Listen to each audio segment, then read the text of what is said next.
The Queen and I are delighted to be hosting you tonight in this particular room. Because in 1899, my great-grandmother, Queen Wilhelmina, made this Oranjezaal available for the first Hague Peace Conference. Representatives of 26 countries attended, including the initiator of the conference, Tsar Nicholas II of Russia. The participants in those days were filled with the sense that peace would be everlasting.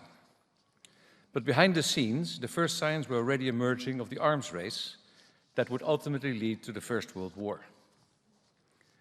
Peace, freedom, democracy, and the rule of law are our highest ideals. And yet history has taught us how fragile these values are if they're not protected. Where would we be without strong organizations that stand up for the defense of international stability, peace and freedom? Where would we be without NATO's firm resolve? Let us stay focused on what for 76 years has been the key to NATO's success. In the future, NATO will remain open to new members that share our values. We can't stand still. Events since 1989 have taught us that. Ours is fundamentally a defensive alliance. Others may call it aggressive, but that's only because they reject fundamental rights and freedoms and fear that their citizens may one day demand them. To the Dutch government for organizing this NATO summit over the course of 2 days. Mr. President, it means so much to us to welcome you in our home tonight. We cherish the bonds of friendship that will always unite our nations. Our friends and partners from the Indo-Pacific region are welcome in our circle as guests. And Ukraine, which for years has been embroiled in a daily struggle, making great sacrifices to defend its freedoms and ours, is welcome too. The people of Ukraine, with whom we feel such close ties, deserve our continuing support. It's impressive to see how we, as NATO countries, have succeeded in forming a shield behind which peace and freedom can flourish. A shield that's providing more and more people with protection. At the same time, every successful organization must always remain alert and have the courage to ask itself critical questions.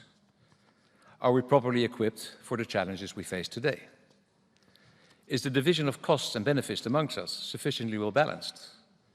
How can our alliance operate more efficiently and effectively?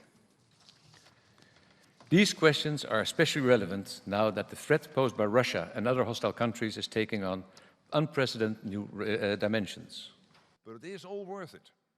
This truly is a historic summit.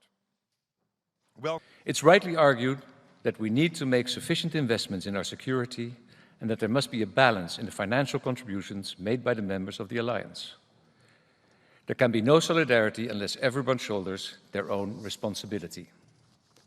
Perhaps, beside Article 5 of the NATO Treaty, there needs to be more focus on Article 3, the provision that says that, and I quote, parties, separately and jointly, will maintain and develop their individual and collective capacity to resist armed attack. These subjects are bound to come up in your discussions tomorrow. I know that you will address them with wisdom, and I have every confidence that the outcome will be a NATO that is stronger than ever.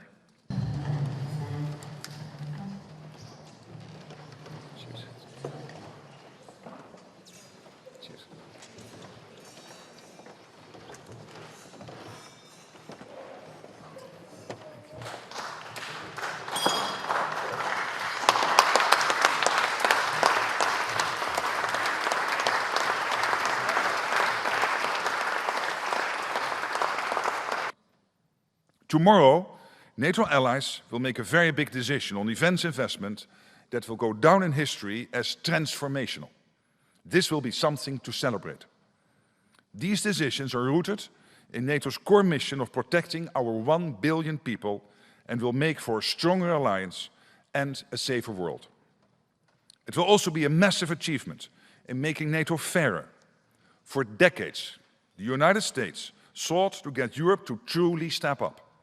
Now, European allies and Canada will equalize their defense spending with the United States. So let me salute President Trump's long-standing leadership in calling for NATO to increase defense spending. Today, I am pleased to announce that NATO has already added an additional $1 trillion in defense spending over the past decade. Mr. President, dear Donald, that is thanks to you pushing us.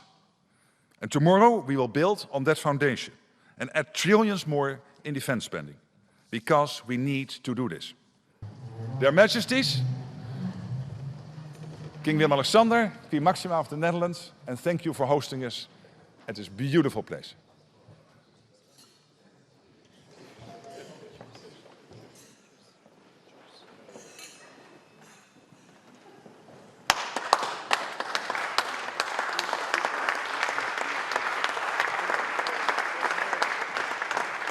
Jelajahi cara baru mendapatkan informasi. Download Metro TV Extend sekarang.